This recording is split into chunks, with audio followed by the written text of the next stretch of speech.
ये करीब 53 दिन हो चुके हैं ईरान पर अमेरिका और इजराइल के हमले के, या फिर कहें कि ईरान युद्ध के।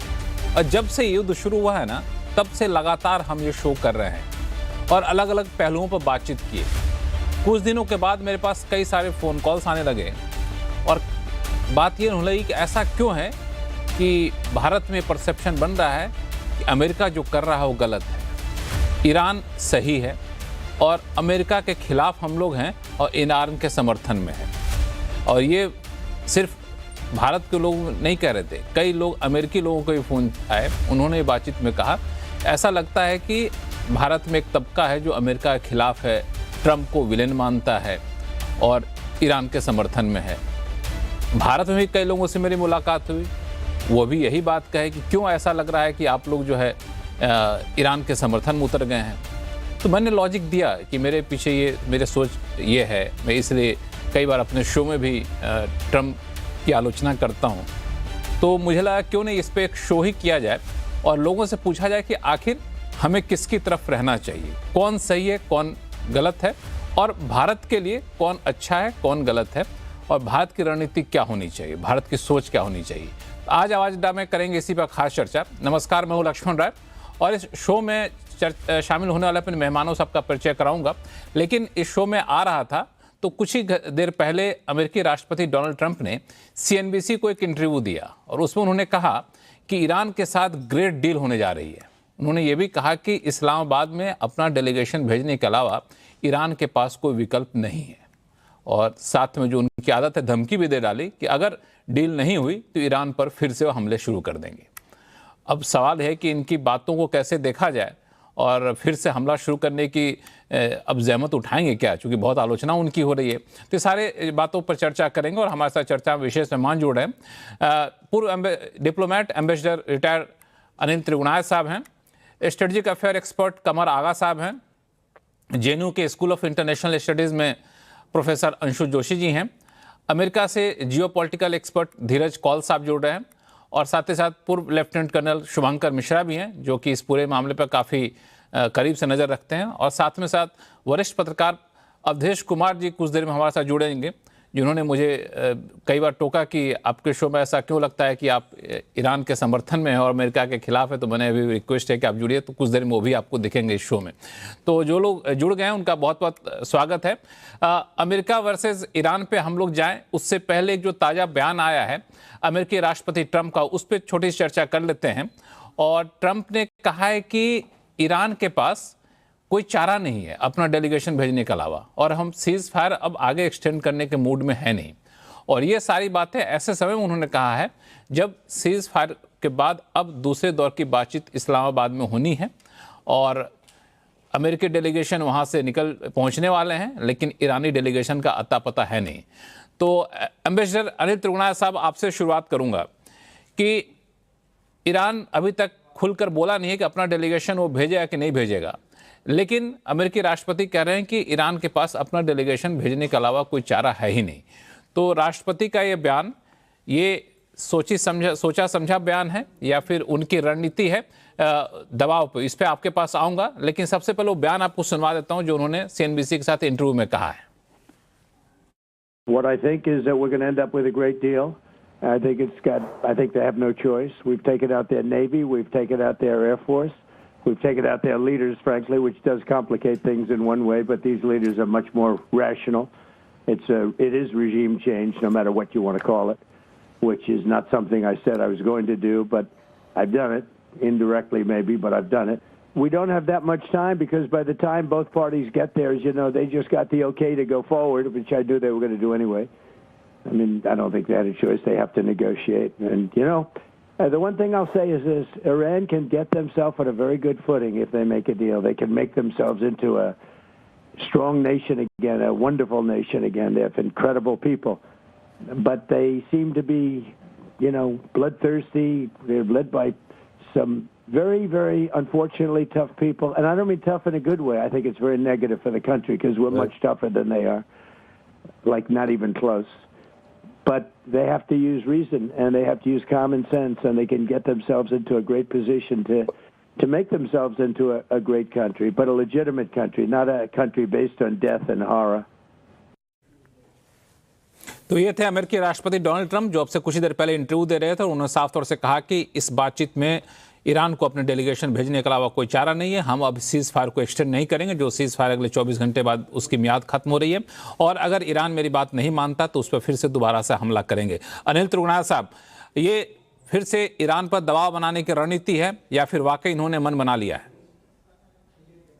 देखिए, रणनीति तो इनकी शुरू से ये है, लेकिन प्रॉब्लम ये है कि क्या कोई रणनीति थी, ये एक सबसे बड़ी बात है। और मुझे लगता है कि शुरुआत से ही इनकी कोई स्ट्रेटेजी तो थी नहीं, लेकिन ये किस तरह से, चाहे इजराइल के कहने से या अपनी गलतियों की वजह से, जो इन्होंने एक वो एरोगेंस है ना, एरोगेंस ऑफ पावर, उसकी वजह से ये लोग आए और उन्होंने सोचा कि 3-4 दिन में सब खत्म हो जाएगा। अब वो 52-53 दिन हो गए हैं आज। तो अमेरिका भी और प्रेसिडेंट ट्रम्प खास तौर से चाहते हैं कि किसी ना किसी तरह से कोई डील हो जाए, कोई सीज फायर हो, और उसके बाद में एक डील करके ताकि वो बता सकें कि मैंने यह युद्ध जो है अपनी टर्म्स पे रोका है। तो मैं को इन चीज जो वो बोलते हैं उस बात को आपको थोड़ा पिंच ऑफ सॉल्ट से लेना चाहिए। दूसरी चीज यह है कि आजकल इतना ज्यादा डिसइंफॉर्मेशन कैंपेन हर जगह फैल रहा है कि असलियत आपको पता नहीं। 2 दिन पहले ही अमेरिका का जो फाइनल प्रपोजल है वो ईरान को दिया गया, उनके जो लीडरशिप ने उसको एक्सेप्ट किया है। उनका ये कहना है कि अगर तो अमेरिका से जो जेडी वैंस नहीं आते हैं तब तक वो अपने कार्ड्स को ओपन नहीं करेंगे। अब प्रेसिडेंट ट्रम्प का ये भी कहना है कि वो खुद भी आ सकते हैं। तो अगर वो इस तरह की चीजें हैं, तो जब तक क्लैरिटी नहीं आती कि कौन आ रहा है दोनों तरफ से, तब से ईरानियंस जो है पहली बार देख चुके हैं कि क्या हुआ कि अचानक जेडी वांस ने वो डिस्कशन क्लोज किया। उससे पहले उन्होंने देखा कि नेगोशिएशंस फाइनल हो गए ऑलमोस्ट, उसके बाद उन पर अटैक हुआ। जून में भी यही हुआ था 2025 के अंदर में। तो ईरानियंस काफी कॉशियस हैं इस मामले में, और वो मैं समझता हूं कि काफी सारी बातें जो उस डील की कर रहे हैं, प्रेसिडेंट ट्रम्प भी बोल रहे हैं, तो आधी अधूरी बातें होती हैं। लेकिन असलियत में यह है कि जो ईरान की अपनी जो कंडीशंस है उसको भी तो वो चाहता है। उन्होंने हॉर्मुज़ दोबारा प्रेसिडेंट ट्रम्प के कहने पे खोल दिया था, लेकिन प्रेसिडेंट ट्रम्प ने अपना ब्लॉकेड नहीं हटाया, तो उन्होंने रीइंपोज कर दिया उसके बाद में। तो मेरा मानना यह है कि अगर ये एक्सटेंशन होगा, देखिएगा आप सीज फायर का थोड़ा, और उसके बाद में एक और डिस्कशन होगा और किसी ना किसी तरह से ये कोई डील करके फेस एक एग्जिट करेंगे अपना वहां से ये सबसे बड़ी बात यह है। धीरज कौल साहब, क्या ये एग्जिट करने की रणनीति है, या फिर आपको लगता है किसी भी सूरत में अगर मान लिया डील नहीं हो पाती है, ईरान सहमत नहीं होता है, तो क्या अमेरिकी राष्ट्रपति ट्रंप दोबारा से वॉर शुरू करने की स्थिति में है? ये जहमत करेंगे, उठाएंगे वो?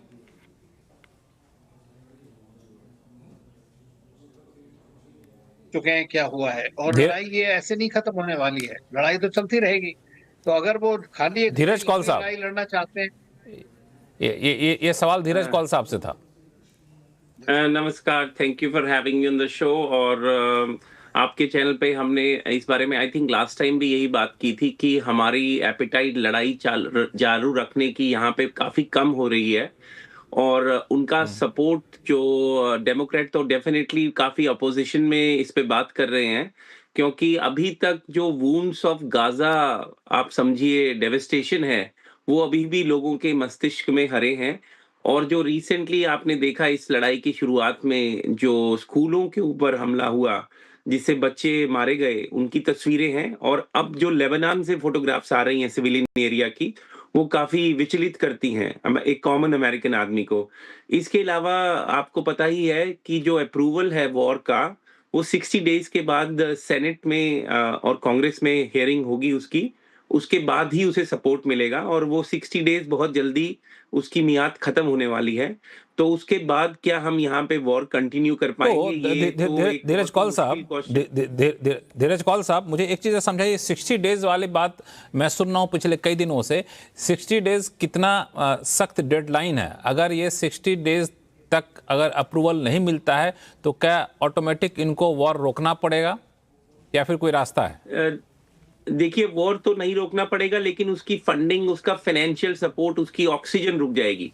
और जिस हिसाब से चीजें चल रही हैं, हाँ जी, जिस हिसाब से चीजें चल रही हैं, उसका सेकंड अप्रूवल लेना मुझे लगता है इस टाइम बहुत ही मुश्किल है, स्पेशली द पॉपुलैरिटी फ्रंट के ऊपर। इसके अलावा जो चीजें दिख रही हैं यहाँ से भी अगर आप रिपब्लिकन वॉइसेस सुने, और जो extreme extreme left wing Democrat ना होकर मिड या सेंटर में है, उनका भी ये मानना है कि ये वॉर को जल्दी से रुकना चाहिए। ये वॉर क्यों शुरू हुई इस पे हम बाद में बात करेंगे, लेकिन फिलहाल इस बाद में बात करेंगे, लेकिन वॉर जल्द, हाँ, आर्थिक स्थिति के लिए ठीक नहीं है, और हम लोग, आपने बहुत सही कहा कि एपेटाइट है नहीं उतना। एब्सोल्युटली एपिटाइट नहीं है। और इसके अलावा देखिए, हमारे यहाँ पे डिफेंस एक्सपर्ट्स अगर आप उठाइए, आर्मी के लोग उठाइए, आप इंटेलिजेंस के उठाइए, वो अब रिजाइन इसलिए कर रहे हैं कि अगर सेनेट हियरिंग हुई, अगर हमारे मिड टर्म में इलेक्शन रिजल्ट्स उल्टे दिखे, जो कि अब जिसके संकेत क्लियर दिख रहे हैं, तो लोग जेल जाएंगे। कहीं ना कहीं यहाँ पे इंटेलिजेंस फेलियर भी हुआ है। दूसरी तरफ से आप समझिए, हम समझ ही नहीं पाए कि जो मोज़ैक उन्होंने 31 सब डिविजन्स में अपनी उसको डिवाइड किया था, जब हमने 48 के करीब उनके टॉप लीडरशिप उड़ाए, तो क्या हमें नहीं पता था कि वो मोज़ैक यूज करेंगे और इंडिपेंडेंट कमांड सेंटर्स करेंगे? उसके लिए हमारे पास क्या था ऑप्शन? वो भी एक आंसर है जो कि मुझे लगता है हियरिंग में या पब्लिक उसका जवाब मांग रही है, क्योंकि बूट्स ऑन द ग्राउंड के बगैर वो न्यूक्लियर मिलना बड़ा मुश्किल लग रहा है। और इसके अलावा जो रिजीम चेंज है, जिसपे ट्रंप ने पहले भी बात की, और मैं इस बात से एक्चुअली थोड़ा सा सहमत इसलिए हूं क्योंकि जो ट्रस्ट डेफिसिट क्रिएट हुआ है आफ्टर हरमुज ब्लॉकेज फाइनेंशियल वर्ल्ड के ऊपर, अब ईरान को वापस उसके साथ ट्रस्ट करना और चुंगी की आवाजें आना। और आप जानते ही है, यूएई जो दुबई है, उसका इकोनॉमी बिल्कुल धराशाही हो रही है टूरिज्म की वजह से। उनके नवंबर टू अप्रैल तक टूरिज्म का ईयर टाइम होता है, $500 बिलियन पर डे का उनका नुकसान है। वहां पे डॉलर की डेफिशिएंसी हो रही है, और कहीं ना कहीं जो गल्फ रीजन है बहुत ही ज्यादा डिस्टेबलाइज इस टाइम हो रहा है। सऊदी को छोड़ दीजिए, लेकिन बाकी सब कंट्रीज में फाइनेंशियल पेन क्लियरली दिख रही है। उसके दरार हमारे फाइनेंशियल वर्ल्ड में आ रही है। आप जानते हैं मैं फाइनेंशियल मार्केट से जुड़ा हूं, तो कहीं ना कहीं मुझे लगता है कोई भी सरकार इस टाइम IRGC के हाथ में ईरान को छोड़ने में एग्री नहीं होगी। ये आपने बहुत सही कहा, लेकिन एक सवाल कमर आगा साहब कि क्या इस चीज को ईरान समझ रहा है? इसी वजह से ईरान बार बार अपना रुख सख्त कर रहा है और ज्यादा से ज्यादा बार्गेन करने की कोशिश कर रहा है। उसे पता है कि अब अमेरिका और ट्रंप किसी भी सूरत में इस जंग से पीछा छुड़ाना चाहते हैं। जी, आपने बिल्कुल सही कहा। कई चीजें हैं। पहली बात तो ये है कि ईरान की जो बेसिक टैक्टिक्स है वो नजर आती है कि gulf of straight of Hormuz अगर बंद लंबे पीरियड तक रहेगा तो इकोनॉमी अमेरिका की उसको परमिट नहीं करती। वहां हर तेल की कीमत लगातार बढ़ती चली जा रही है। अभी दिन में रिपोर्ट थी कि $10 अब तक बढ़ चुका है, और उम्मीद है कि और भी आगे बढ़ेगा तेल का दाम। और तेल का दाम बढ़ता है तो हर चीजों का दाम वहां पे अमेरिका में बढ़ता हुआ नजर आता है। वहीं नहीं, पूरी दुनिया में एक प्रेशर है। और गल्फ ऑफ हॉर्मुज उनके पास एक कार्ड है, ट्रम्प कार्ड है, जिसका वो इस्तेमाल कर रहे हैं। दूसरी बात ये भी है कि ईरान जो है वो उसकी जो कुछ दोनों की कुछ रेड लाइंस हैं, और उनके ऊपर काफी सहमति बन चुकी थी पहले, और लगातार बातचीत हो रही थी। ये कह रहे हैं 0% इनरिचमेंट होना चाहिए। वो भी संभव है कि 5 साल और 4 साल एक सर्टन पीरियड के लिए 0%, और जो उनके पास है 60% उसको डाइल्यूट करके वो 3.5 के करीब ले आएंगे। इसी तरह हर चीज के लिए बातचीत हो चुकी है, और इस समय भी बातचीत का दौर तो चल ही रहा है इनडायरेक्ट।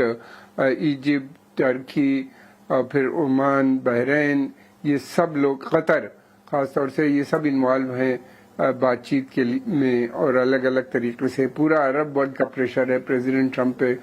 प्रेशर क्या कहें, बहरहाल उनका भी है। वो भी चाहते हैं कि जल्द से जल्द युद्ध खत्म हो, ये जो पर्शियन गल्फ है ये पूरा रास्ता खुले, खासतौर से ये स्ट्रेट ऑफ हॉर्मुज, तो ताकि उनकी तेल की सप्लाई जाए।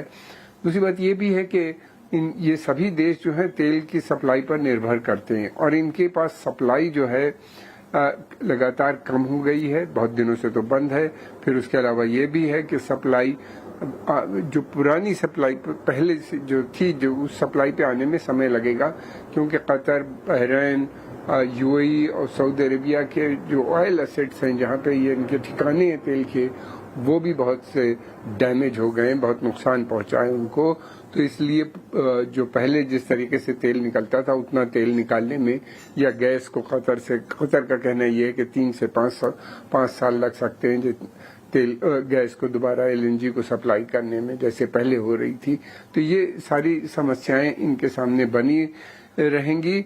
और दूसरी बात ये भी है कि ये सभी देश जो हैं, अब चाइना की तरफ भी इनका रुझान हो रहा है। वो चाहते हैं कि कोई एक ऐसी बातचीत आपस में भी कर रहे हैं। ट्रस्ट डेफिसिट इनका इन देशों का अमेरिका के साथ काफी नजर आ रहा है, इसलिए कि अमेरिका ने इनको जो रक्षा सुरक्षा प्रदान करनी थी वो युद्ध में प्रदान नहीं की। इसकी भी एक नाराजगी है। हालांकि इनके पास बार्गेनिंग कैपेसिटी ज्यादा नहीं है, बहुत छोटे छोटे मुल्क हैं सिवाय सऊदी अरेबिया के, और तो बाकी सब बहुत ही छोटे मुल्क हैं। इनके पास सभी ईरान के पास बार्गेनिंग, हाँ कमर आगा साहब, ईरान के पास बार्गेनिंग कैपेसिटी कितनी बची है? मेरा ख्याल है बहुत है। देखिए, जब आदमी लड़ने पे तैयार हो जाता है और मरने पे तैयार हो जाता है तो कोई लिमिट नहीं होती। उनका यह है कि किसी भी सूरत से सैंक्शन हटना चाहिए। उनका दूसरा यह है कि हम हरमुज को नहीं, जो हरमुज है उसको हम स्ट्रेट को नहीं खोलेंगे जब तक। अमेरिकन अगर आते हैं वहां पे तो फिर तो बहुत लड़ाई भयंकर होगी और मरने वालों की संख्या भी बहुत होगी। और ये भी ये कह रहे हैं कि क्या कहते हैं, अमेरिकन जनरल्स भी कह रहे हैं कि ये गलती कीजिएगा नहीं वहां जाके। और फिर उसके अलावा ये भी है कि ईरान तो काफी बर्बाद हो चुका है। ऐसे ही वॉर के अंदर उनके बहुत हैवी, बिल्कुल आपने सही कहा कि उनका दरअसल अगर कोई लड़ने पर उतारू हो, मरने पर उतारू हो तो बार्गेन करने की क्षमता, या फिर कहते हैं लड़ने की क्षमता, जिद पे अड़ने की क्षमता किसी भी सूरत तक जा सकती है। हमारे साथ अवधेश कुमार साहब भी जुड़ चुके हैं जो कि वरिष्ठ पत्रकार है। अवधेश जी, आपके पास आऊँगा और इसमें मैंने एक खास टॉपिक रखा है शो में जो, और इसके लिए विशेष तौर पर आपको आमंत्रित किया हूं। मैं इस पर आगे चल कर आऊँगा, लेकिन दो मेहमान पहले जुड़े हैं, उनसे मैं शो में जोड़ लूँ। मैं अंशु जोशी जी हैं और शुभंकर मिश्रा हैं।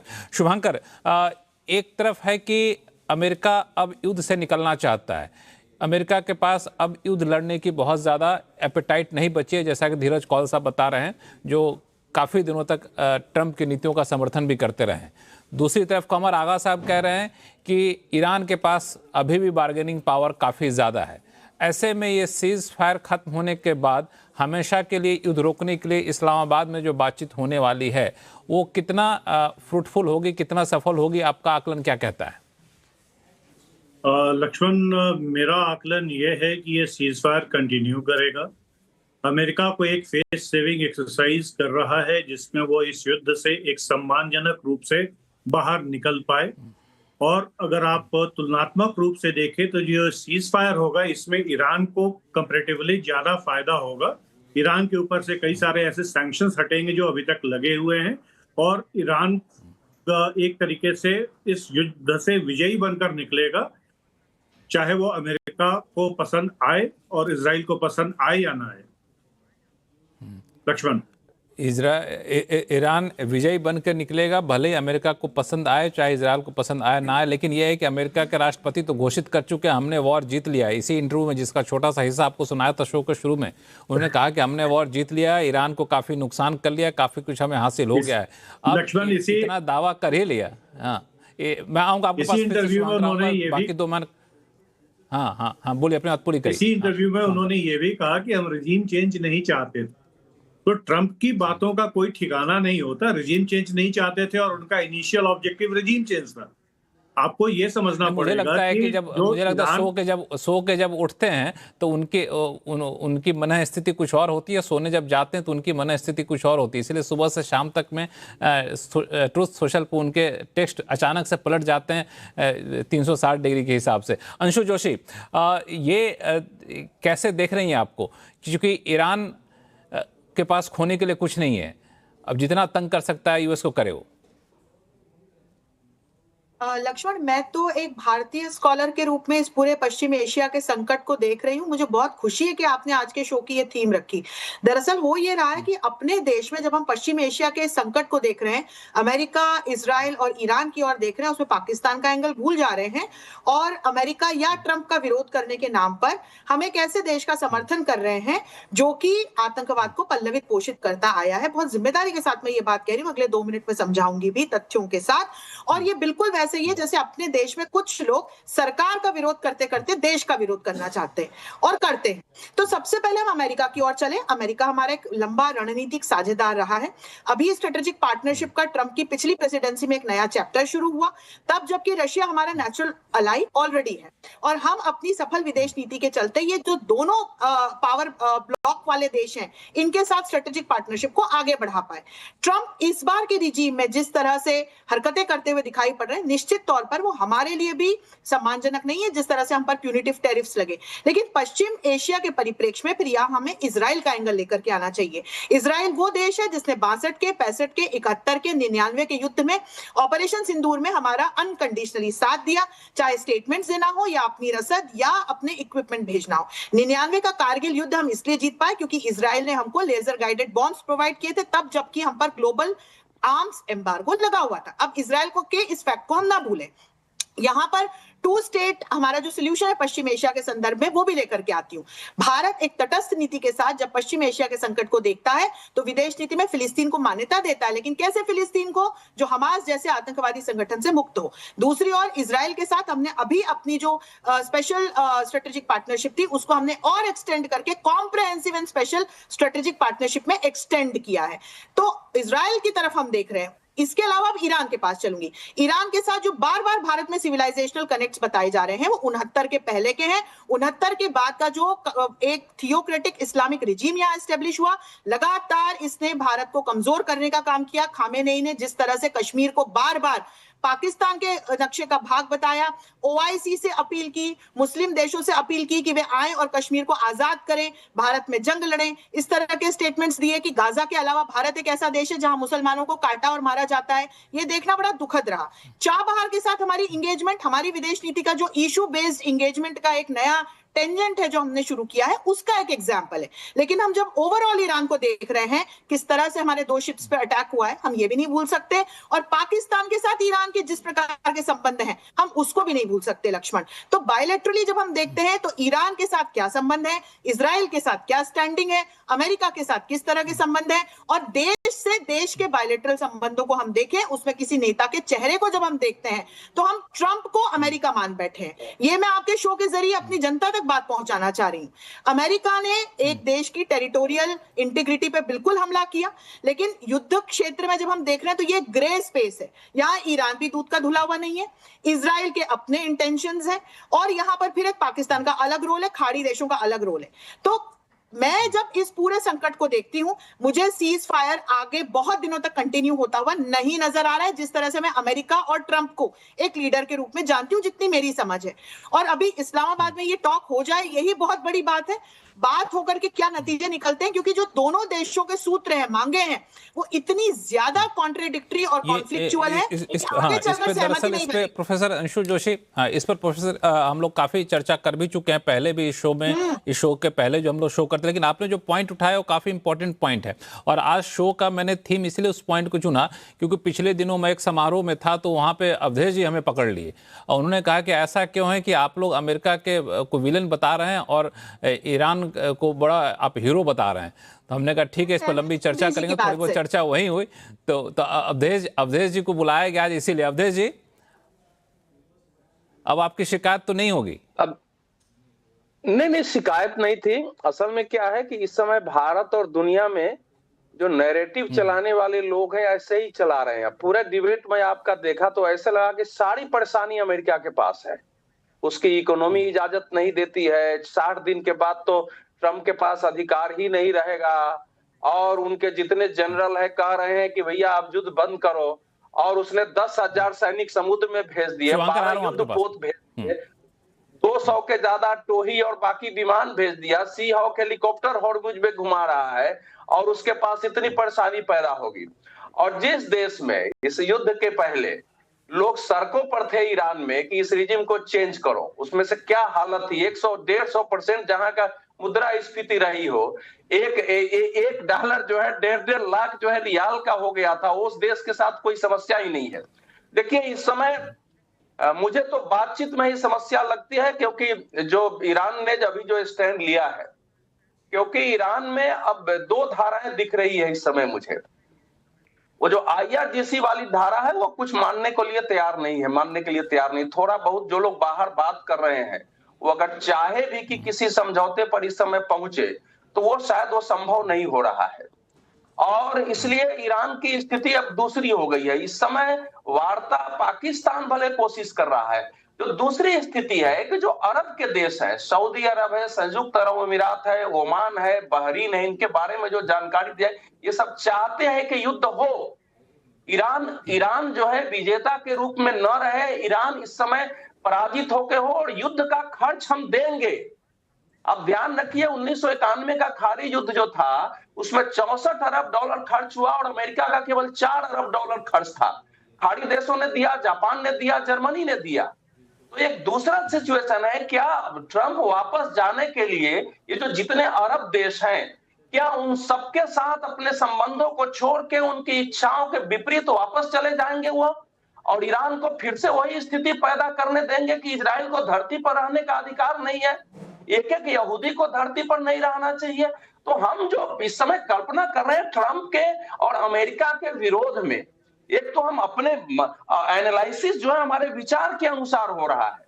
अमेरिका को अभी तक युद्ध में कितनी क्षति हुई है, जो हम उसको बता रहे हैं कि अमेरिका को बहुत ज्यादा क्षति हो गई, उसकी तो हालत खराब हो जाएगी, आर्थिक हालत खराब हो जाएगी। ऐसा नहीं होता है। अगर अमेरिका महाशक्ति है, अगर 1 महीने के युद्ध में, हमला में उसकी आर्थिक हालत खराब हो गई तो अमेरिका तो कुछ है ही नहीं फिर दुनिया में। ऐसा नहीं होता इस समय। देखिए इस युद्ध को लक्ष्मण जी अगर निर्णायक अवस्था में नहीं पहुंचाया जाता है तो ये दुनिया के लिए आत्मघाती होगा, दुनिया के लिए क्षतिकारक होगा। जितने फंडामेंटलिस्ट, टेररिस्ट, उग्रवादी फोर्सेस हैं, उनका सिर आसमान पर चढ़ेगा पूरी दुनिया भर में। इसलिए इस युद्ध को निर्णायक अवस्था में पहुंचाना होगा। और ईरान में जिन लोगों की आवाज का दमन हुआ है, निर्णायक अवस्था यह है कि इजराइल का जो इस्लामिक रिजिम है उसको स्वीकार करना पड़ेगा कि इजराइल को धरती पर रहने का अधिकार है, और जो हमारे पड़ोसी हैं उनको हम धौंस पट्टी दिखाने की स्थिति में नहीं है। ये उनको समझना पड़ेगा कि जिनको हम पालते हैं उनको अपने घर में रहना है, उनको हथियार और उनको सारी चीज हम नहीं दे सकते हैं। ईरान के इस निर्णय की अवस्था का ये मतलब होता है, और उसके लिए इस रिजिम को या तो चेंज हो या इस रिजिम की ऐसी हैसियत हो जाए कि आगे न सऊदी अरब पर और न संयुक्त अरब अमीरात पर मिसाइल छोड़ सके। एक देश जो इतने बड़े दादागिरी कर रहा है उसको घेर लिया। आप सोचिए ना, आपके यहाँ क्या कहा जा रहा है, हॉर्मुज को घेरा उसने। हॉर्मुज अंतरराष्ट्रीय जो है फ्री एक समुद्री वे है जिसमें जाए, और अमेरिका को खलनायक बनाया जा रहा है। अगर आज अमेरिका हॉर्मुज में नाकेबंदी न करे तो किसी की हैसियत है ईरान को हटाने की? और अमेरिका ने कहा है कि किसी के जहाज अब जा सकता है, ईरान का जहाज नहीं जाएगा जब तक समझौता नहीं होता है। और आपको लगता है वापस चला जाएगा? और यही होना ही चाहिए। मैं अमेरिका का कभी समर्थक नहीं रहा है, लेकिन एक देश जो दुनिया को धत्ता बता रहा है कि हम अपनी ताकत के बदौलत रखेंगे और आगे टोल वसूलेंगे सभी देशों के जहाज से, और टोल वसूल के हम अपना देश चलाएंगे, उसको जवाब कैसे दिया जा सकता है? तो इस समय की परिस्थिति में अमेरिका अच्छा है बुरा है, लेकिन ईरान के इस रिजिम को रास्ते पर लाने के पास शक्ति उसी के पास है, और अरब देश भी यही चाहते हैं। तो इसीलिए आप इस समय जो मूल्यांकन है, मैं नहीं मानता हूं कि तत्काल इसमें अब युद्ध विराम हो सकता है, 10-5 दिन के आगे पीछे हो, लेकिन नहीं भी हो सकता है। और वार्ता की संभावना बिल्कुल मैं कम समझता हूँ 10 से 20% से ज्यादा वार्ता की संभावना दिख नहीं रही है। और वार्ता की संभावना, युद्ध की संभावना, इस पे जाऊंगा आगे चल करके अवधेश जी। वार्ता की संभावना और युद्ध की संभावना उस पर आगे चल के जाऊंगा, लेकिन कमर आगा साहब हमारे साथ जुड़े हुए हैं। कमर आगा साहब, आपने अवधेश जी को सुना, उनका कहना है कि इस युद्ध को हमें एक निर्णायक मोड़ पर लेकर ही छोड़ना चाहिए, बीच में नहीं छोड़ना चाहिए, और जो स्थिति है, इजराइल की जो डिमांड है उस डिमांड को आपको स्थापित करना चाहिए। भाई तो हम लोग कैसे कर सकते हैं? हमारा तो कोई रोल ही नहीं है इस युद्ध में। ये तो इजराइल और अमेरिका करें। अभी तक तो उनको कोई भी ऑब्जेक्टिव इनके पूरे नहीं हुए। 40 दिन के, कितने दिन का ये युद्ध हुआ? 40 दिन का। दूसरा युद्ध करेंगे, उसके बाद देखा जाएगा क्या होगा। हम लोग तो एक यहाँ पे एक एक्सपर्ट के रूप में बैठे हैं, हम कोई नेता तो है नहीं। यहाँ हमारे कहने से अमेरिका अटैक करेगा ना इजराइल अटैक करेगा। दुनिया की महाशक्ति हैं ये दोनों। अगर चाहते तो ये 40 दिन में पहले ही सेटल हो जाता सब कुछ, लेकिन नहीं हो पाया ऐसा। बात दरअसल ये कि अमेरिकन पावर इज डिक्लाइनिंग और बुरी तरह से है। ये ऑयल वॉर चल रही है, इन्हीं ने वेनेजुएला का तेल पे कब्जा कर लिया, अब ईरान के तेल पे कब्जा करने का इनका प्लान था। ग्रीनलैंड के तेल पे ये कह रहे हैं कि हमको दो, उसमें वहां नीचे तेल और गैस और बड़े मिनरल्स हैं सब, उसके ऊपर इनकी नजर है। कनाडा को कह रहे हैं कि वो 51st स्टेट है हमारी जहां पे तेल और गैस के बड़े भंडार पाए जाते हैं, अरबों का तेल उनका मानना ये है कि पहले ही से उनके पास है। ईरान वो देने पे तैयार नहीं है। सीधी सी बात इतनी सी है, ईरान जो है वो उसने कहा है कि हम नहीं देंगे तेल। लड़ाई हो रही है, अब ये देखना है रिजीम चेंज, ईरान में रिजीम चेंज पहले बनेगी, रिजीम चेंज जो आएगी वो फिर इनकी मदद करेगी सेंट्रल एशिया में रिजीम बदलने के लिए। ये तो सब एक ख्वाब की बातें नजर आती हैं। क्या होगा ये तो खैर हम बता नहीं सकते यहाँ बैठ के इतनी दूर, लेकिन इतना जरूर है कि मुझे नहीं लगता कि जिस तरह की कि अमेरिका को बहुत ज्यादा कामयाबी मिलने जा रही है। अमेरिका का इन्फ्लुएंस अरब देश में इतना डिक्लाइन हो चुका है कि आप इमेजिन नहीं कर सकते। प्रो अरब रिजीम्स जो हैं वो भी अमेरिकन इंटरेस्ट को प्रमोट करने में मुश्किल हो रही है। ट्रम्प को मना करना पड़ा मिलने से इजिप्ट और जॉर्डन के राष्ट्रपति को कि हम नहीं मिल पाएंगे आपसे, आप मत आइए। जॉर्डन में एक मीटिंग तय हुई थी जब वहां पे गाजा के अंदर अटैक हो रहा था।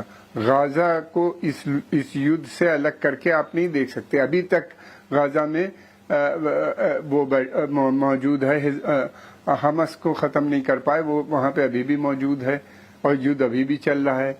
अब वो बातचीत से चाहते हैं कि अपने मसले हल कर लें, पता नहीं भाई हो जाए शायद, तो मैं नहीं जानता। मैं आगे की बात तो मैं जानता नहीं कि क्या होगा। मैं इतना जानता हूं कि बहुत मुश्किल में है ट्रम्प साहब के कंट्री के अंदर उनका कितना अपोजिशन हो रहा है। हमारी तो छोड़िए, हम लोग की क्या हैसियत है बोलने से। उनका जो मागा मूवमेंट है वो उनसे खुश नहीं है। उनकी सपोर्ट बेस इतनी कम हो गई है जिसकी कोई इंतहा नहीं।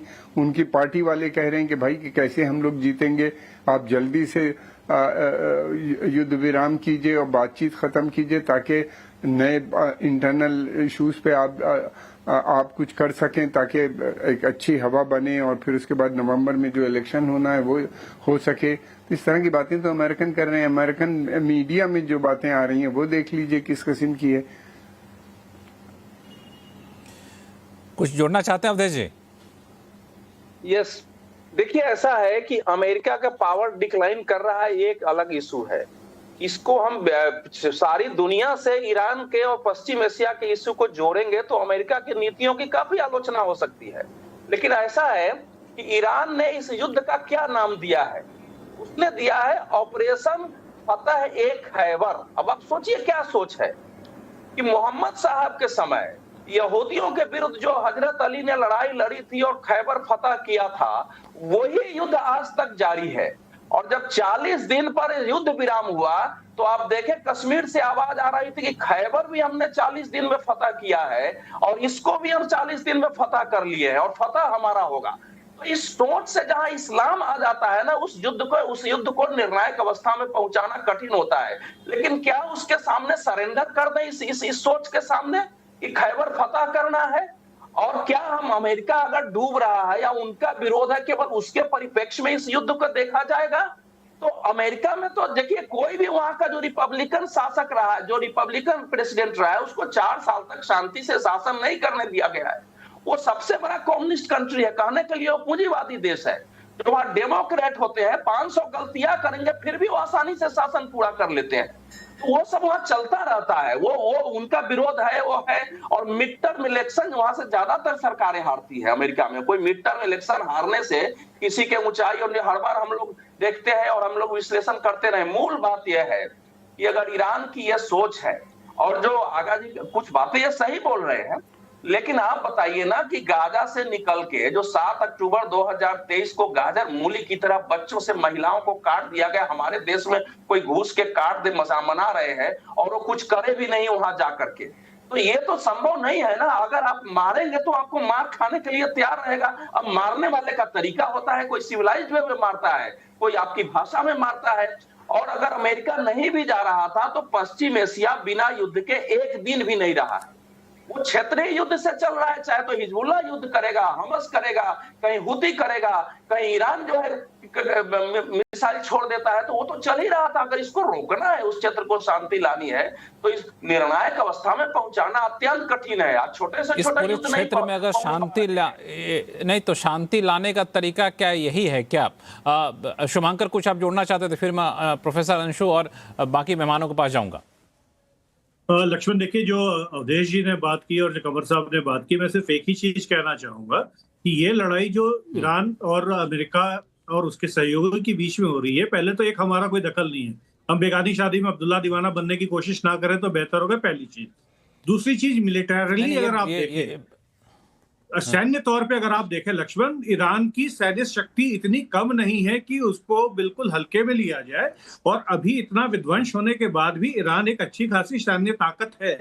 ये वेनेजुएला नहीं है जहां आप रात को घुस के उसके अंदरूनी अपने जो डिफरेंसेस है उसके मदद के साथ आप उसके प्रेसिडेंट को उठाकर लेके आ जाए। नहीं, मैं थोड़ा सा इसको शुभांकर, मैं इसको थोड़ा सा दूसरे तरीके से आपसे पूछता हूँ सवाल कि अमेरिका एक बहुत बड़ा महाशक्ति है, उसने ईरान पर हमला कर दिया, ईरान के नेता को मार दिया सिर्फ, और इसको लेकर के हमें ईरान से सहानुभूति रखनी चाहिए, या फिर हमें इस कदर से देखना चाहिए कि देखो जी, ईरान जैसा आदमी जो कई सारे हूती जैसे कई सारे आतंकी संगठनों को बढ़ावा देता, उसके बाद कितने सारे हथियार थे, अच्छा कि अमेरिका ने सबको नष्ट कर दिया। दोनों में किस नजरिया से देखना चाहिए? मेरा स्टैंड, जैसे प्रोफेसर अंशु ने बोला, मैं वही चीज बोल रहा हूं कि एज एन इंडियन हमें देखना चाहिए कि हमारा इंटरेस्ट कहाँ है। ईरान ना तो हमारा दुश्मन है, ना ही हमारा दोस्त है, ना ही हमारा दोस्त है। मैं साफ बोल रहा हूँ, ईरान ने हमारे खिलाफ काफी एक्शंस लिए हैं, लेकिन हमारा बिजनेस इंटरेस्ट ईरान के साथ है। सिमिलरली अमेरिका हमारा दोस्त अगर है, ये करके कोई सोचता है, तो मुझे उनके साथ सहानुभूति है। अमेरिका कभी भी हमारा दोस्त नहीं रहा है और ना कभी होगा। अमेरिका के लिए हम एक थ्रेट हैं, चाहे हम छोटे थ्रेट हो, चाइना बड़ा थ्रेट है। ईरान के साथ ये थ्रेट वाली सिचुएशन नहीं है। ईरान हमारे लिए एक इरिटेंट है। ईरान एक इस्लामिक जिहादी मानसिकता वाला देश है, इसमें कोई दो राय नहीं है। इस चीज को सब मानते हैं। इस्लाम के नाम पे ईरान पाकिस्तान को सपोर्ट करता है, कश्मीर में इंटरफेयर करता है, ये सारी बातें सही हैं। जिस सिविलाइजेशनल लिंक की बात की जाती है, वो सिविलाइजेशनल लिंक इस्लामिक ईरान के साथ नहीं था, ये भी आपको समझना पड़ेगा। लेकिन एक मिलिटरली जो आज की डेट में लड़ाई चल रही है, उसको अगर आप देखें तो क्या अमेरिका की कैपेसिटी है? बिल्कुल है। अमेरिका वहां के अभी और 2 साल तक लड़ाई लड़ सकता है। क्या अमेरिका ये लड़ाई लड़ना चाहता है? नहीं लड़ना चाहता है, मेरा मानना ये है। तीसरा, मैं उस पर नहीं जाऊंगा, मैं उस पर नहीं जाऊंगा। शुभांकर 50 दिन से मैं यही कर रहा हूं, उस पर मैं नहीं जाऊंगा कि उस लाइन पर नहीं जाऊंगा। मैं 50 दिन से यही कर रहा हूं कि इसकी क्षमता कितनी है, किसकी क्षमता नहीं है। मेरा बहुत सीधा सा सवाल है।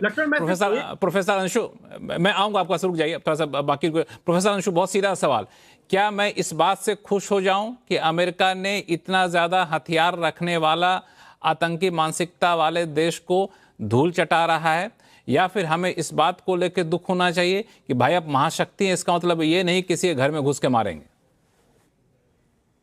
कूटनीति में, युद्ध नीति में सुख दुख, खुश होना, दुखी होना कुछ नहीं होता है। पहली बात, जब आप युद्ध क्षेत्र भारत का हित किसमें? अपने इंटरेस्ट के साथ उतरते हैं। भारत का हित आतंकवाद के समूल नाश में है। जब हम ईरान जैसे देश की ओर देखते हैं, हिजबुल्लाह, हूती और हमास को लगातार पल्लवित पोषित किया। जो दंश हमने भारत में पाकिस्तान के मार्फत देखा है, हमारी संसद पर, मुंबई में पहलगाम जैसी जगहों पर अटैक्स हुए, उसी तरह का दंश इजराइल ने लगातार सालों साल देखा है।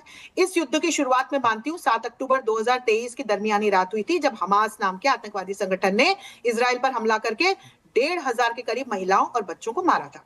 और ईरान को मैं उस देश के रूप में देखती हूँ जिसने पाकिस्तान के साथ जब हमारा युद्ध हुआ था तो अपनी एरियल बेस प्रोवाइड की थी। हम इस फैक्ट को ना भूलें। तो जब हम अपने इंटरेस्ट्स की ओर देखेंगे, स्ट्रेटेजिक इंटरेस्ट्स की ओर देखेंगे, तो व्यापार के पहले हमारे सुरक्षा से जुड़े हुए इंटरेस्ट्स आ जाते हैं। अमेरिका की ओर जाऊं, लंबे समय से हमारा रणनीतिक साझेदार है। मैं फिर कहूंगी कि अमेरिका और ट्रंप को हमें अलग अलग करके देखना चाहिए वर्तमान परिस्थिति में। और मैं as an Indian scholar Israel की ओर देख रही हूं, और इजराइल बिल्कुल नहीं चाहता है कि ये युद्ध समाप्त हो। वो एक ब्लीडिंग ईरान को छोड़ना अफोर्ड नहीं कर सकता। और जो बाकी के गल्फ कंट्रीज हैं, अभी हमारे सुरक्षा सलाहकार यूएई की यात्रा पर है, हमारे विदेश मंत्री ने यात्रा की, हम एक गल्फ आउटरीच प्रोग्राम चला रहे हैं जिसमें हमारे अलग अलग नेता, हमारे पेट्रोलियम मिनिस्टर भी गए, तो सऊदी, यूएई, कतर, इन सब की यात्राएं हुई हैं।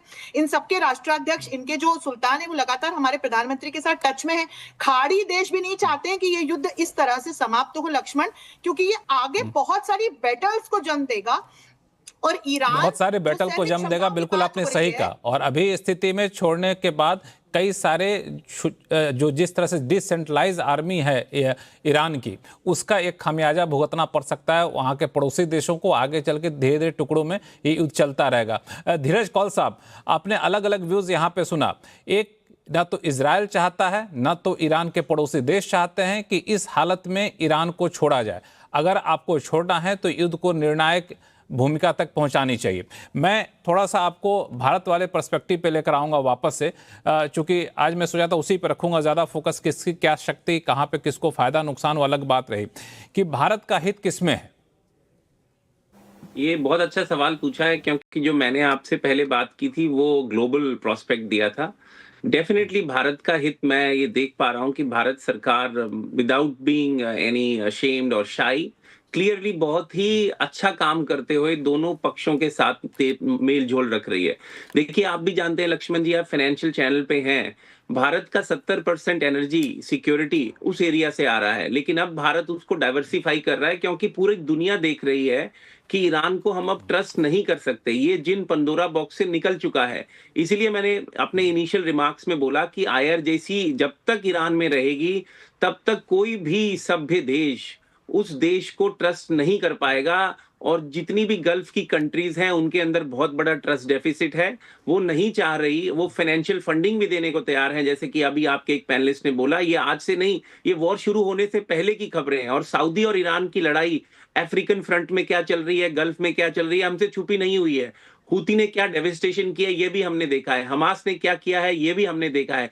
लेकिन फिर भी मैं बिल्कुल पक्षधर नहीं हूं। जो डेविस्टेशन गाजा में हुई है, मेरे कई मित्र गाजा में रहते हैं, कई इजराइल में रहते हैं। इजराइल में भी नेतन्याहू के खिलाफ बहुत सारे प्रोटेस्ट हो रहे हैं। लेकिन ये बात बिल्कुल सही है, ईरान की जो रिजीम है वो एक टेरर सपोर्टिंग रिजीम है, जिसको कोई भी सभ्य सिविलाइजेशन इस टाइम सपोर्ट नहीं कर सकती। ईरान के लोग नहीं, ईरान के लोग और IRGC अलग है।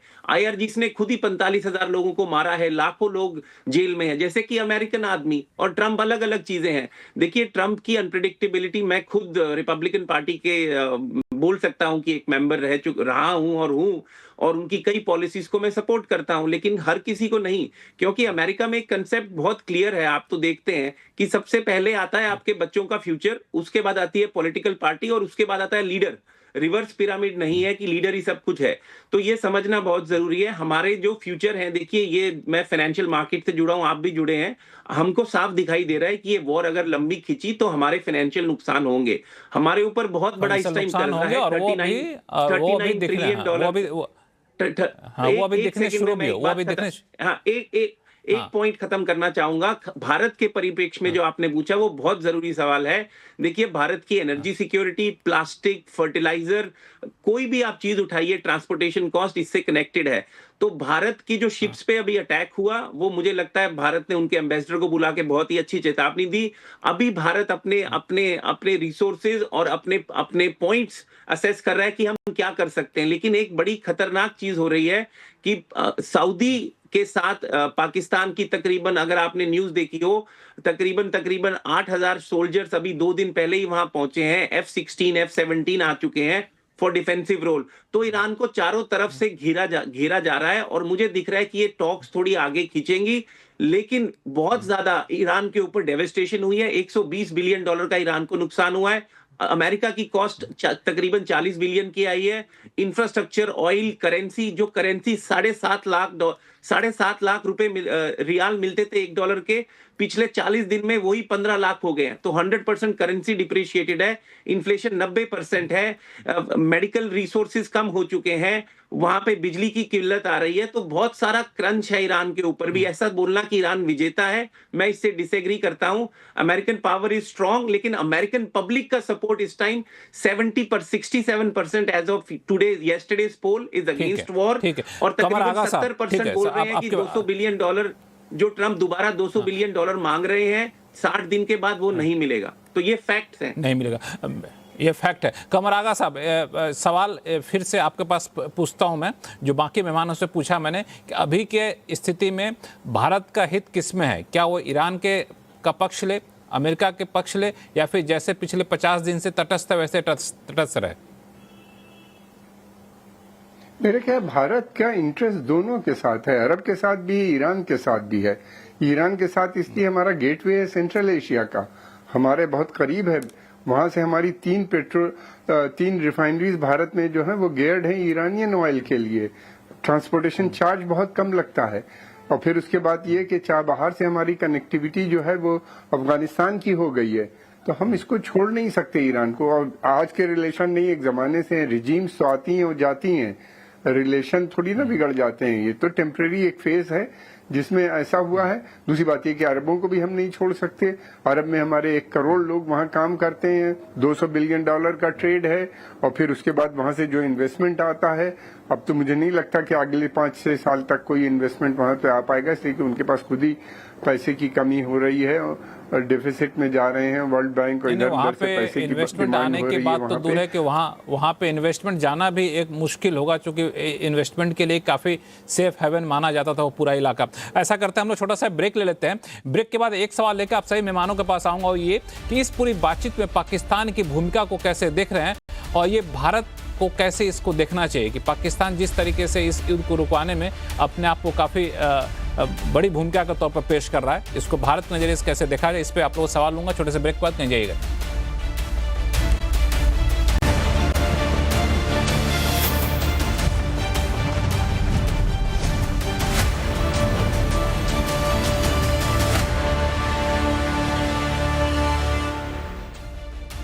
ब्रेक के बाद एक बार फिर से आपका स्वागत है। हम लोग चर्चा कर रहे हैं ईरान वॉर को लेकर अब जो अपडेट हुआ और इसमें भारत की भूमिका कैसे होनी चाहिए, और जिस तरीके से पाकिस्तान इस ईरान युद्ध को रुकवाने के लिए मध्यस्थता कर रहा है। दुनिया के सबसे ताकतवर देश अमेरिका और ईरान के बीच में बातचीत करवाने में अग्रणी भूमिका निभा रहा है। ये भारत के लिए कैसे इसको देखा जाए? भारत जो हमेशा से शांति का समर्थक रहा है, भारत का पड़ोसी देश पाकिस्तान है। शुभंकर मिश्रा। लक्ष्मण, मुझे आपके जो आपने क्वेश्चन फ्रेम किया उसमें थोड़ा सा ऐतराज है। पाकिस्तान क्या सच में कोई भूमिका निभा रहा है, या पाकिस्तान को जो बोला जा रहा है अमेरिका द्वारा पाकिस्तान उसको फॉलो कर रहा है? आपको लगता है कि पाकिस्तान की अपनी औकात है कि ईरान और अमेरिका के बीच वो कोई भूमिका निभा पाए? पाकिस्तान को यूज किया जा रहा है। और मैंने, अगर आपको याद हो, कुछ हफ्ते पहले आपके शो में एक बात बोली थी कि इकलौता ऐसा देश जिसके ऊपर अभी तक कोई अटैक नहीं किया ईरान ने, वो है पाकिस्तान, गल्फ और इस्लामिक कंट्रीज में। तो आपको इस परिप्रेक्ष्य से भी देखना पड़ेगा कि ईरान और पाकिस्तान का अपना रिश्ता जो है वो सिर्फ और सिर्फ मतलब इस लड़ाई के और इस शांति समझौते से नहीं है। पाकिस्तान और ईरान दोनों को एक दुखती रग है बलोच। वो एक समस्या ऐसी है जो दोनों को परेशान कर रही है। अगर आपको याद हो, थोड़े साल पहले एक हमारे नौसेना के पूर्व अधिकारी कुलभूषण जाधव को ईरान से पकड़ा गया था और ईरानी अधिकारियों ने उनको पाकिस्तान को हैंडओवर किया। तो ये सारी चीजें अंडर करंट ऐसी हैं कि आपको अगर लगे कि पाकिस्तान बहुत बड़ी भूमिका निभा रहा है, तो ये एक मतलब समझने वाली बात है कि आपको ये मानना पड़ेगा कि पाकिस्तान को जो बोला जा रहा है पाकिस्तान वो फॉलो कर। अगर आपको ट्रंप साहब का एक बयान याद हो कि पाकिस्तान वही करेगा जो हम बोल रहे हैं, और पाकिस्तान को हमने ये बोल दिया वो आगे वैसा करेगा।